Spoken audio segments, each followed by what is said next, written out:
من ضمن الحاجات اللي هي بتبقى الكثافه نفسها بتاعت الميه بتساعده جامد، او بتخلي الصدر والشعب الهوائيه تفك، بالعكس يعني بتبقى ليها حلو، خصوصا الجو بيبقى حلو مفتوح فده بالعكس احنا بننصحهم دايما ان هم يقعدوا باستمرار قدام البحر.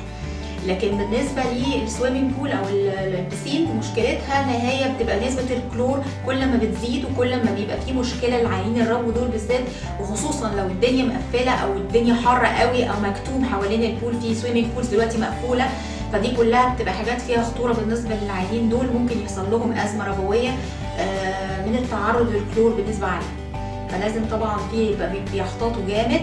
ولو عايز ينزل طبعا بول، هي طبعا مش هنمنع الاطفال وكده، بس يتاكد الاب والام ان الدنيا هنا فيها تهويه كويسه، مفيش نسبه كلور عاليه قوي في البول.